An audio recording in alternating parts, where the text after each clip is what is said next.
Hello, this is Amy, and for the next hour, I will be reading from the Sunday, August 2nd issue of the Democrat and Chronicle on the Niagara Frontier Radio Reading Service. Cover story: Shielded from consequence, the Teflon officer. In 10 years, New York police officer lied, stole his way through 5 jobs, but was never suspended or fired. Sammy Sussman, USA Today Network. When Officer Joseph DeAngelis interviewed for a job at the Poughkeepsie Police Department in 2020, a question about past conduct quickly became a confessional history of lawbreaking and misconduct. In a series of rapid-fire admissions, DeAngelis said that he had filed a false police report, used his badge to evade paying train fares, shoplifted serially, killed a family cat, and had driven drunk, according to a memo of a polygraph performed by the Dutchess County Sheriff's Office as part of the interview process. In that interview, he also admitted to a range of on-duty misconduct while employed part-time at 5 New York village and town police departments, altering police reports, disclosing confidential information to family members, and using a racial epithet in the workplace. He was found at fault after he crashed a new police car. In 10 years as an officer, he had never been fired or even suspended for misconduct. He did not get the job in Poughkeepsie, but DeAngelis remains eligible to serve as a police officer in New York. And while his voluntary admissions of almost a decade of misconduct are highly unusual, his ability to avoid accountability is not.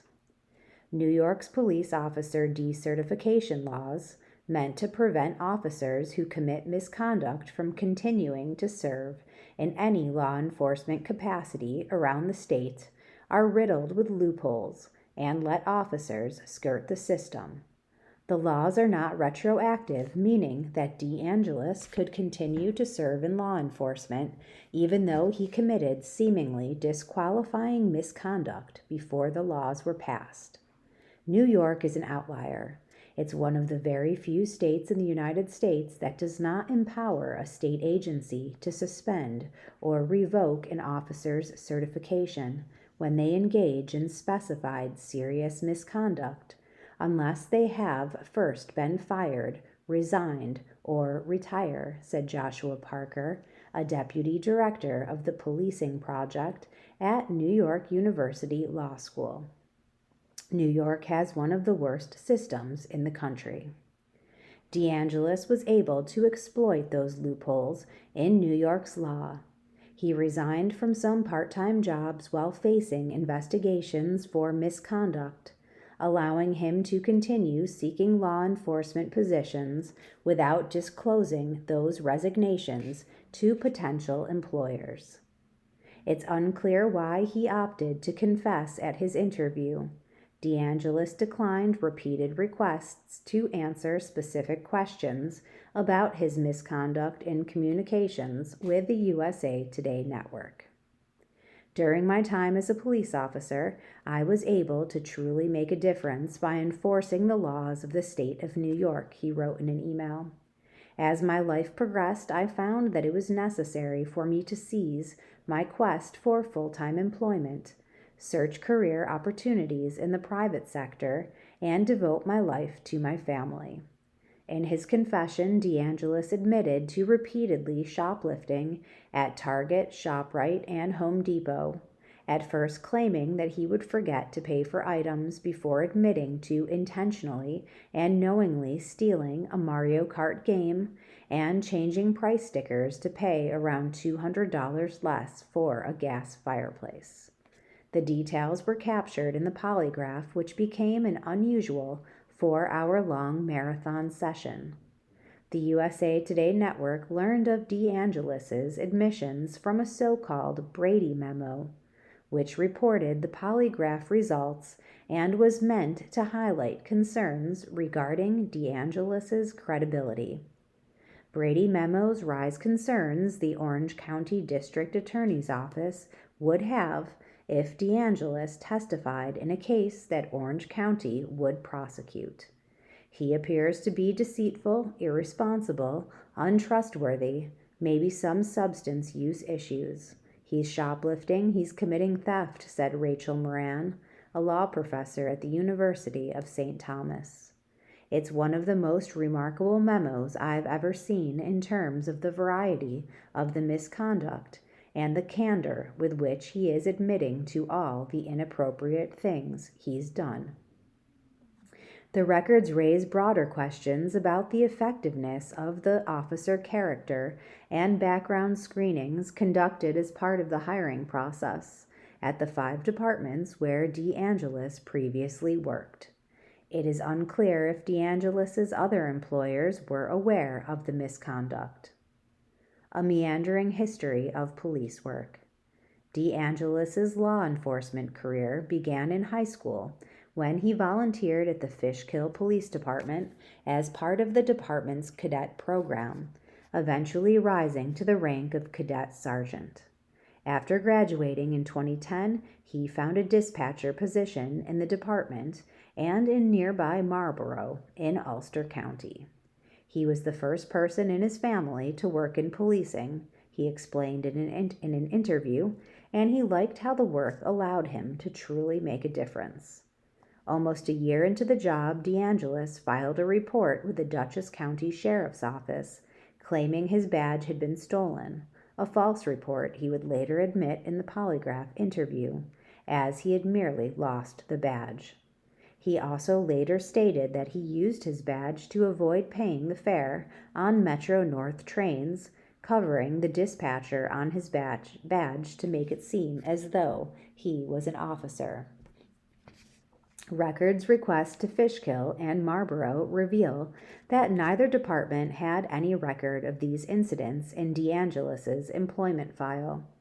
Neither department responded to requests for comment. DeAngelis faced his first complaint of misconduct in Marlboro in 2011, where he soon faced his first internal affairs investigation. An officer in a neighboring town wrote to Marlboro police leadership to say that he had seen DeAngelis at a Dunkin', displaying his Marlboro dispatcher badge on his belt as if to impersonate an officer. A subsequent investigation found security camera footage showing DeAngelis wearing his dispatcher badge on his belt, along with 2 photos on his Facebook of him wearing his badge in a similar manner. The investigation also found that he had also worn his badge in a similar fashion at a Police Week conference in Washington, D.C. When DeAngelis was asked by a supervisor if he had worn his badge on his belt by his chief, he twice denied doing so, adding that he felt this would be impersonating a police officer. At that point, he was shown the pictures, to which he replied that he wasn't thinking that far back. A supervisor wrote. The supervisor noted that the Police Week event was held a month before the conversation. In an email, Marlboro's current chief of police, Gerald T. Kokoza Jr., wrote that his supervisor was stern and fair and did not tolerate less than the full truth, no matter what he was speaking of or about. DeAngelis was given a month to resign from the department before he would be fired, according to his personnel file. But he had already found a job in Walden, a village 30 minutes away, allowing him to work as a part-time officer once he completed basic officer training. The reason I no longer can hold employment at the town of Marlboro, SIC Police Department, is because it is coming into contact with previous commitments that I have made, DeAngelis wrote in his letter of resignation, adding that he would be starting Phase 1 of the police academy on July 25th of this year. DeAngelis's personnel file, obtained through a records request of the village, contained no records of Walden being made aware of DeAngelis's resignation in Marlboro. The Walden Police Department did not respond to repeated requests for comment for this article. Similar gaps exist in Walden's personnel file for DeAngelis, though he stated in his interview in 2020 that he was asked to resign after he was found at fault for crashing a new department vehicle. His resignation letter from Walden and his personnel file don't mention the crash or any job performance issues. My decision to resign is due to personal economic reasons and in no way reflects my attitude toward a career in law enforcement or my job performance, DeAngelis wrote in his resignation letter. The detective who administered the polygraph exam was so concerned by DeAngelis's admissions that he provided a recording of the interview to Wallkill, where DeAngelis soon resigned from his part-time position. DeAngelis next worked in Wallkill, another nearby town, where records show that he faced numerous complaints of misconduct starting in 2015. At one point, DeAngelis sat in his vehicle outside the village courthouse. A member of the public asked him if the court was in session. "No, it's a expletive party," the individual said. That DeAngelis responded. He was given a counseling memo. Later, he failed to exit his vehicle in the winter during a traffic stop to assist another officer. He was issued another letter of counseling. Another member of the public wrote to the department to complain that DeAngelis had called him a punk-ass kid driving an expletive Honda during a traffic stop. A department investigation found no evidence to substantiate this allegation.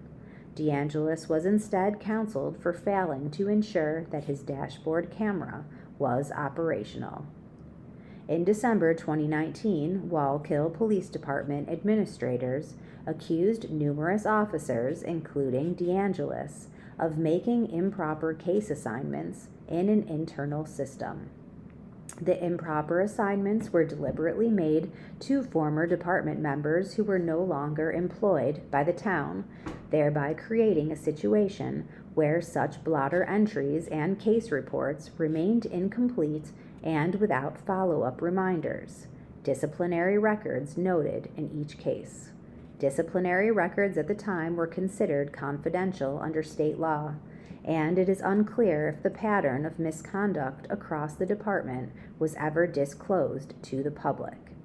DeAngelis and at least 9 other officers signed settlement agreements with Wallkill, in which they agreed to a fine of 40 hours of vacation time. The Wallkill Police Department did not respond to repeated requests for comment for this article. New jobs didn't know about past missteps. In 2018, DeAngelis took a second part-time job alongside his Wallkill position as an officer in Goshen.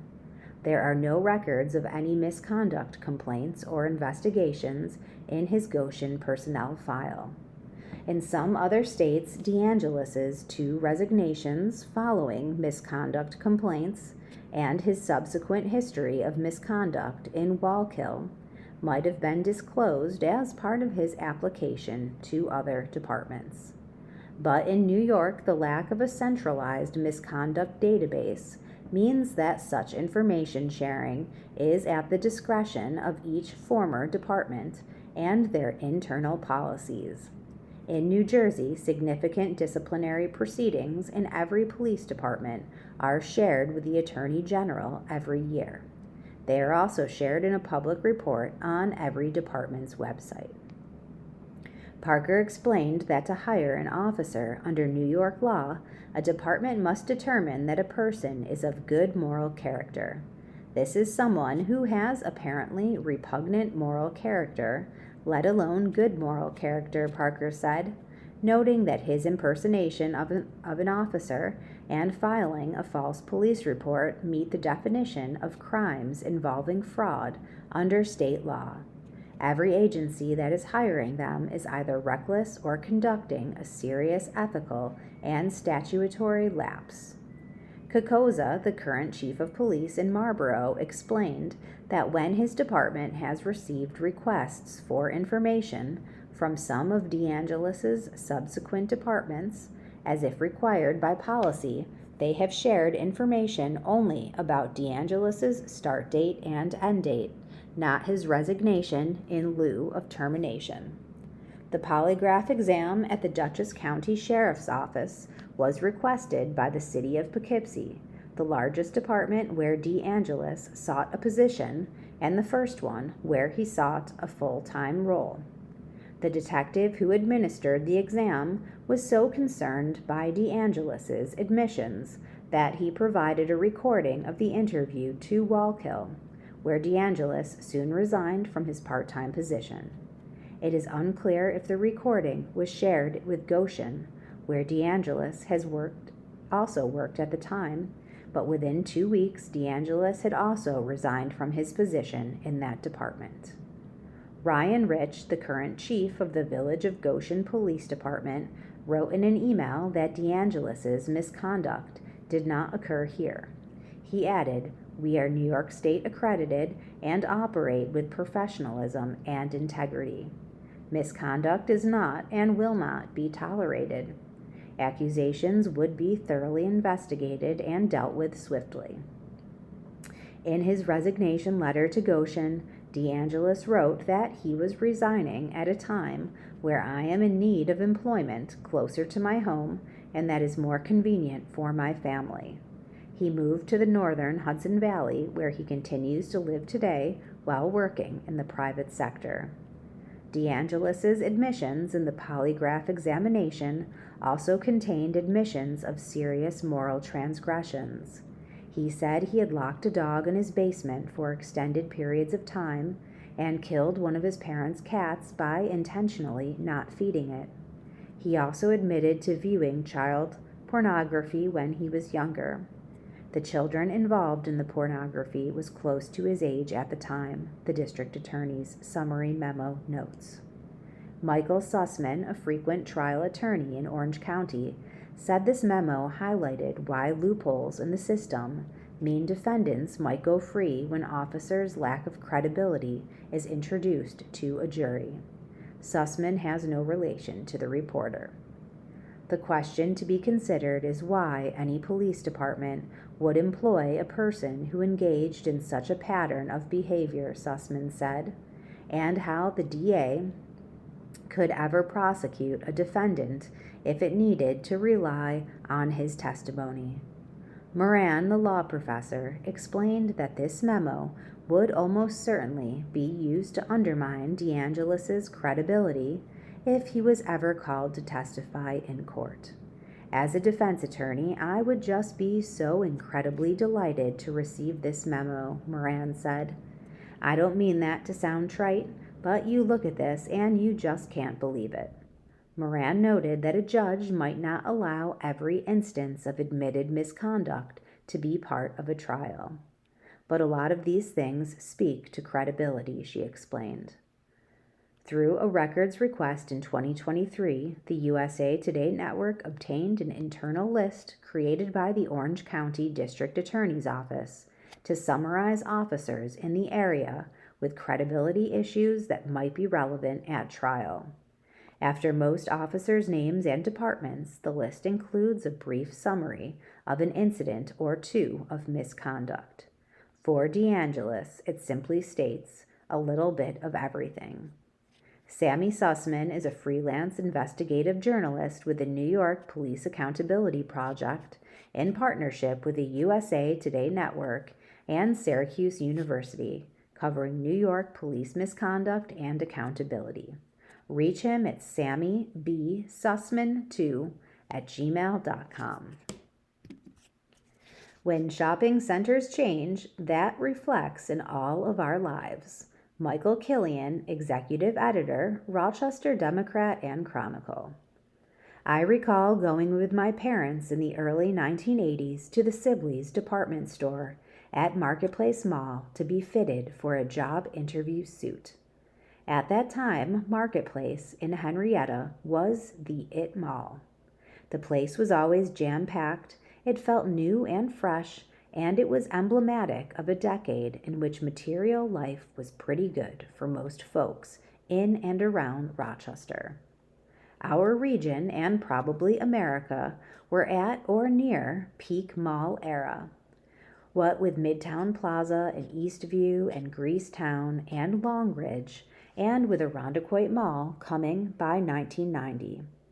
If you're of a certain age, you can think of any number of movies or music videos taking place or filmed in a mall setting. Then, not in a sudden poof moment, but first imperceptibly, and then inevitably, mall culture, and then the mall habit faded. Yes, malls still exist, thank you Eastview, but quite a few of the ones I listed above are gone or transformed into new uses. Here's looking at you, Marketplace, where I go now mostly for my URMC orthopedics appointments. Since there is a Taylor Swift song about just about everything, here are relevant and quite nostalgic lines from her rich and thoughtful Coney Island tune. 'Cause we were like the mall before the internet. It was the one place to be the mischief, the gift-wrapped suburban dreams. Sorry for not winning you an arcade ring. When shopping centers change or go kaput or thrive, it reflects our lives and our habits and our convenience and our preferences. In the 1960s, my mom took us regularly to Pittsford Plaza, which thrived in that mostly pre-mall era, and which thrives again today in the post-mall era, albeit with a lot more restaurants. Ditto back then for Southtown Plaza in Henrietta, another common destination 48 years ago, if unfortunately not so much now. Members of Generation Z in their teens or 20s grew up in the era of big box stores. Walmart and Target and Best Buy and Dick's Sporting Goods and Hobby Lobby. These brought back the spirit of department stores our grandparents or great-grandparents shopped at. Vast emporiums filled with not only goods but with wonder. Of course, this decade, online shopping rules. Who doesn't regularly see an Amazon delivery truck in our neighborhood most days? I write about this because retail outlets and habits are central to our lives and are a big part of Democrat and Chronicle news coverage. Reporters like Marcia Greenwood and Steve Howe and Madison Scott get quite a bit of online audience writing about the comings and goings of retailers and about changes at popular or once popular shopping centers. We are going to highlight in coming months some of the shopping locations I've mentioned. How are they faring or retooling or suffering as the 2020s march inexorably toward the 2030s? As our reporters dig into these questions, please email me your memories or observations about your favorite shopping centers or stores, past or present. My email address is just below. We'll incorporate some of your submissions into our coverage. Thank you for your readership. Mike Killian is executive editor. Reach him at mkilian@usatodayco.com. Inspiration: Monroe County businesses honored for Small Business Week. Laura Nichols, Rochester Democrat and Chronicle. One person and two businesses received regional awards Wednesday, May 6th, as part of the national and local celebration of Small Business Week, which began May 3rd. The Small Business Administration's Buffalo District selected these award winners in Monroe County. Shannon Halligan, director of Halligan Creative Arts Therapy, was named Small Business Person of the Year. The Small Business of the Year award went to Cat Print, whose CEO is John Weaver, and the Veteran Small Business of the Year award honoree was Nary Mechanical, LLC, led by owner and president Ray Holtz. Art-based mental health therapy offered. Halligan Creative Arts Therapy consists of a team of licensed therapists who offer art-based mental health services to people 5 and older at 757 University Ave, Rochester, and 317 North Aurora Street, Ithaca. Halligan, a native of Ithaca, has more than 20 years of experience in art, play, and cognitive behavior therapy. She often speaks at events and workshops and coaches therapists on ways to build their own practices.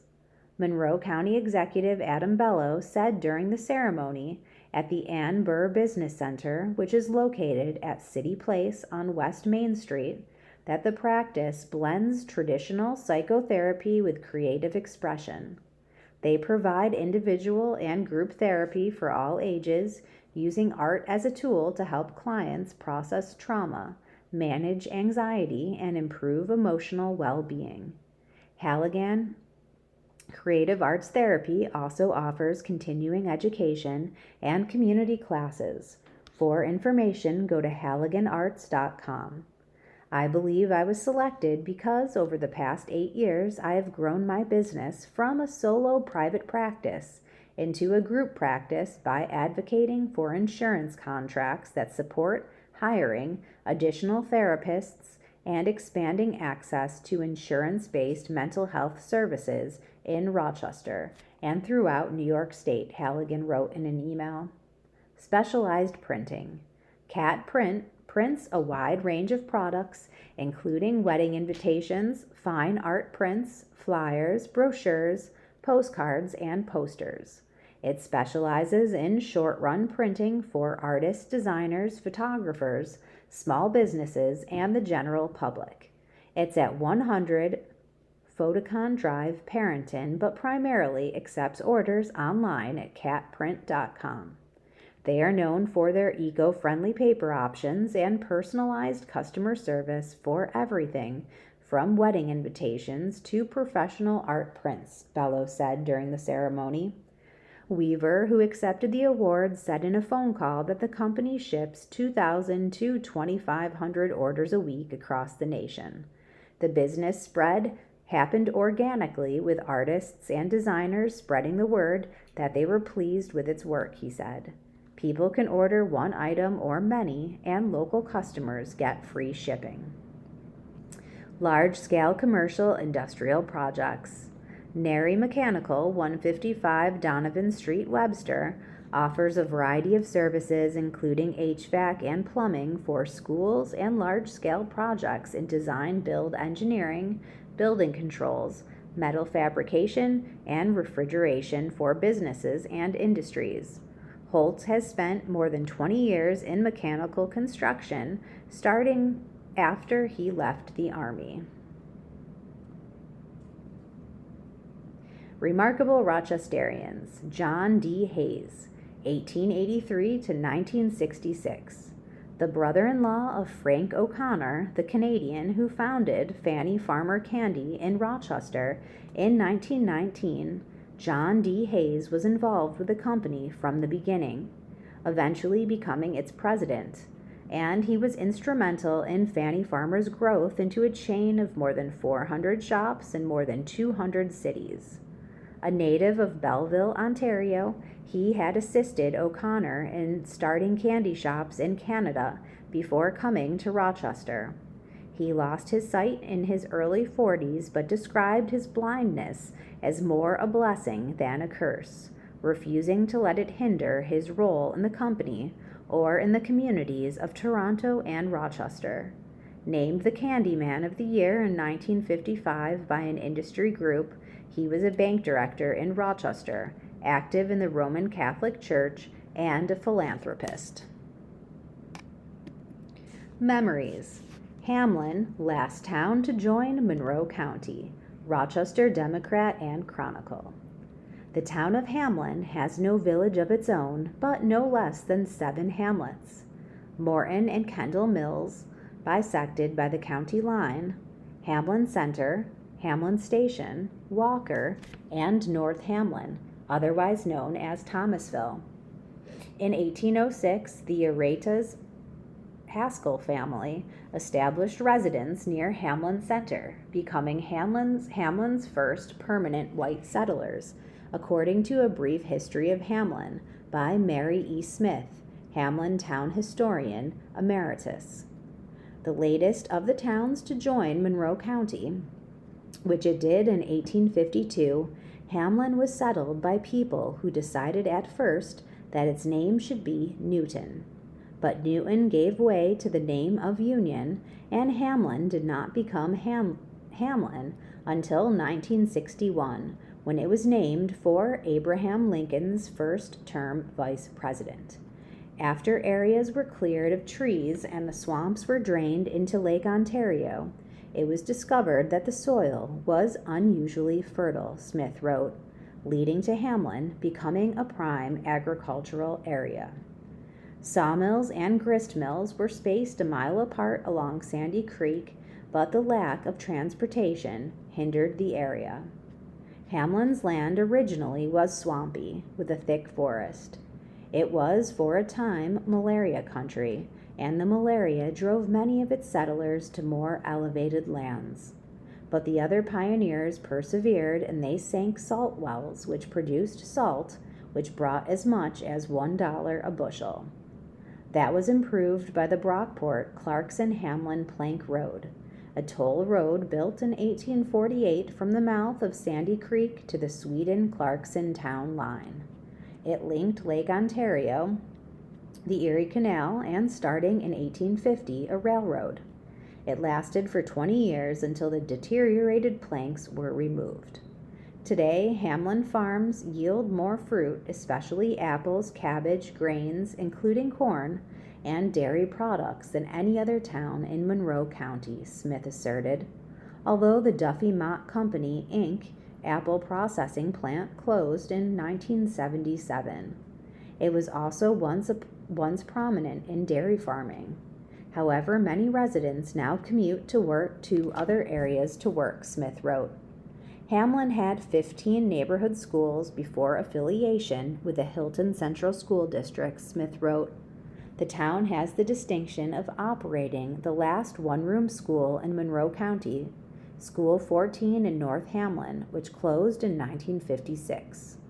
The only school within the town now is St. John's Lutheran School, with grades K through 8. This article is based on a story published May 2, 1971 in the Democrat Chronicle and augmented by information posted on the Hamlin Town Historian's website. Communities. New hotline offers a non-police crisis option. Kayla Kane, Rochester Democrat and Chronicle. 6 years after police restrained a naked and erratic Daniel Prude on the cold asphalt of Jefferson Avenue, community organizers gathered at the street corner to launch a new non-police crisis response team. The program was born out of discussions statewide on how communities can better respond to mental health emergencies. While Rochester created its Person in Crisis team after Daniel Prude's death, a Democrat and Chronicle analysis of city data found that police still respond to most mental health crisis calls alongside social workers, and in some cases respond without them. Rochester relies on the city-run Person in Crisis team to fill this need. Organizers for Hope First Rock, however, said their new effort will provide a more empathetic, people-centered approach. Hope First Rock will accept calls for help through an independent hotline, not 911 or 211, and send a team of trained peer responders with lived experience to scenes including wellness checks, mental health crises, or concerns about drug use. Help is voluntary and the hotline will not work with police, reducing fear of forced hospitalizations or arrests. Staff members will provide follow-up services for 90 days while connecting the individual or family to other resources. What we know with certainty is that when someone is in crisis, what they need is a human response, said Hope First Director Halima Awis. They need someone who has been there, someone who understands, someone who will meet them with dignity, not force. Hope First Rock launches mental health crisis hotline. Rochester's Person in Crisis team emerged in the aftermath of Prude's 2020 death.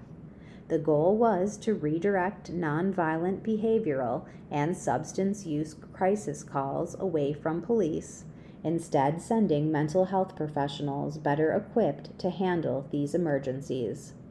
City data analyzed by the Democrat Chronicle shows officers remain heavily involved in many behavioral health crisis responses, despite the program's goal of diverting calls away from law enforcement.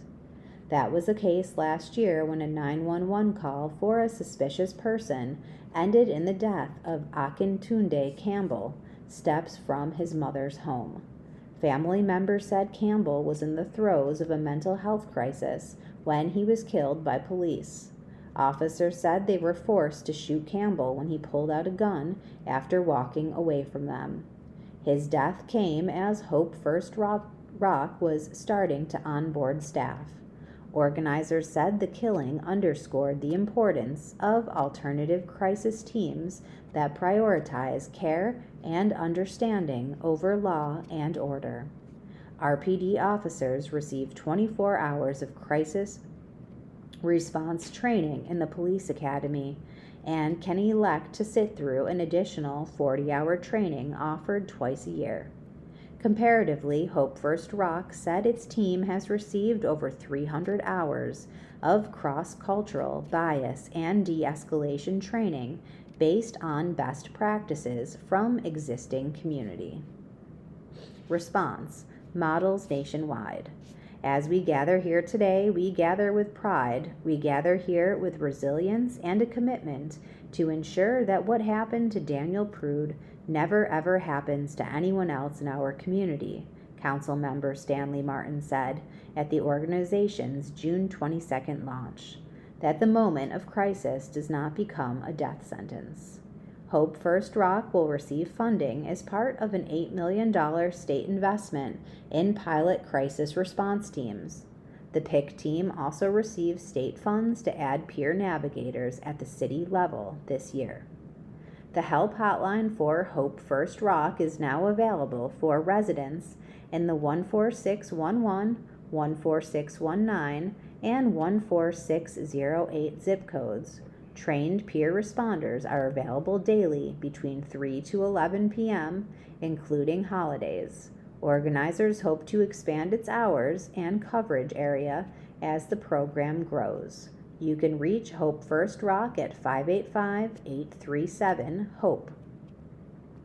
Kayla Kane covers community safety for the Democrat Chronicle with a focus on immigration, police accountability, government surveillance, and how people are impacted by violence. Follow her on Instagram at @ByKaylaKane. Get in touch at KCANNE@usatodayco.com. Who we are. Marching along in search of a newspaper's song. Remarkable Rochester, Jim Memmott, Rochester Democrat and Chronicle.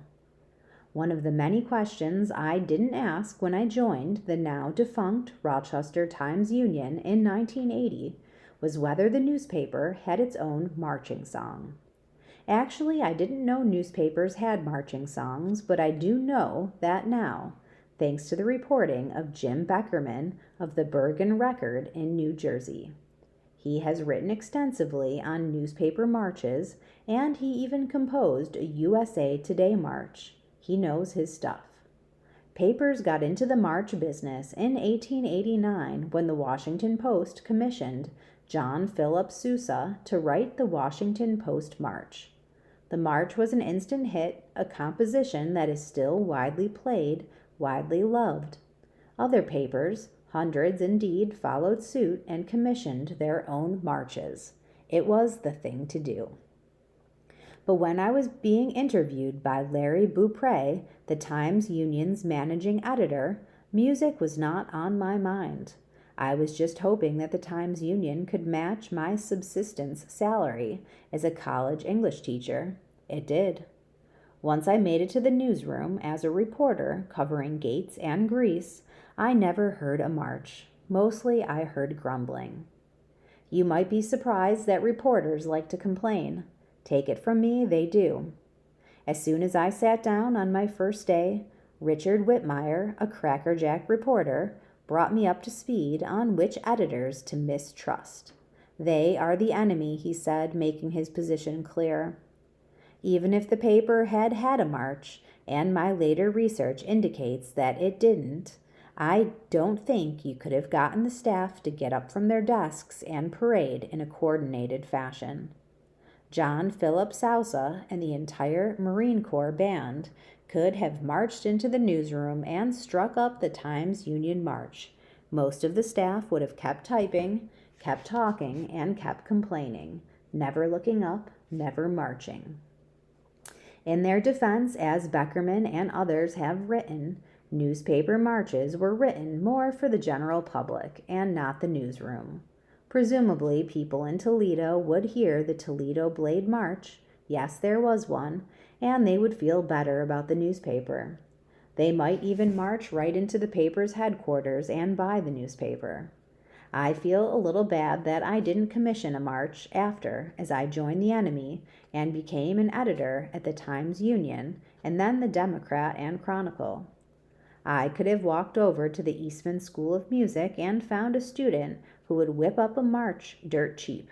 I might even have found another student who could add some promotional lyrics, not that marches necessarily have lyrics.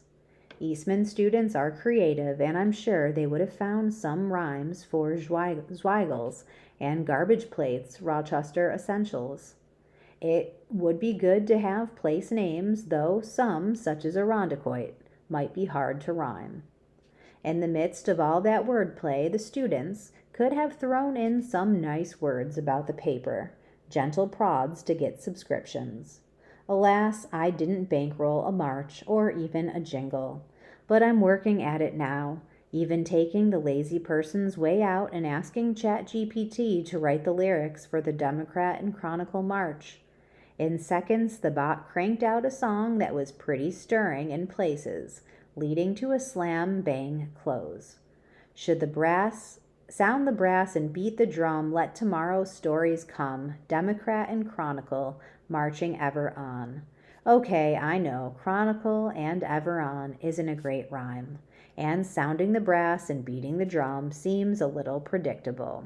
And the bot gave up on rhyming Zweigels, and there's no mention of Rochester's favorite hot dog in the song. But it's early days, and I'm sure with work and with an Eastman student to set it to music, the Democrat and Chronicle's March could become a Rochester fixture. You read it here first, strike up the band. From his home in Geneseo, Livingston County, retired senior editor Jim Memmott writes Remarkable Rochester, about who we were and who we are. He can be reached at jmemmott@gannett.com or Write Box 274, Geneseo, New York, 14454. Obituaries. I'm not able to read the whole listing for each individual, just their name, age, and city or town. For more information, call 716-821-5555. Sue Ann Ames, 80, Elba. Stephen Ashley, 86, Richmond. Mary Ann Almond, Pittsford. Florence Casara Bianco, 87, Irondequoit. Kurt Brinkman, Rochester. Robert Bob Cardot. James A. Dengler, 69. Charles T. Dionisi. Ronald J. DeRizio, 80, Woodbridge, Virginia. Irene E. Fleming, 86, Rochester. Eunice J. Gerold, 92, Rush/Kinesis. Marianne Hill, 91, Rochester. Kent Byers Horn. Mary Lou Lancer, 82, Irondequoit. Joseph E. Lotempio, 74, Bethesda, Maryland. K. S. McGurn, 89, Leroy. Leslie Medall, Rochester. Jean Barbarias Miller, 83, Greece. Shirley O. Moscato, 91, Rochester. Amelia Michalik, 81, Fairport. Patricia Ann Neighbor. Clayton Nardone, 94, Rochester. Mary Ann Grace Oglia, Franklin, North Carolina. Andrew Andy Patrick Osborne, 59. Marion Coatman Ross, 103, Rochester. Patricia A. Saunders, 79, Henrietta. Helen Y. Schwartz, 91, Manchester. Dorothy E. Simpson, 86, Greece. Michael Skivington, 77, Scottsville. Douglas Smith, 88, Greece. Elizabeth A. Sider, 74, Rochester. Sally Marie Merritt Walsh, 89, Rochester. Norma J. Williams, 83, Rochester. You have been listening to a reading of articles and features from the Sunday, August 2nd issue of the Democrat and Chronicle. Your reader has been Amy. Thank you for listening.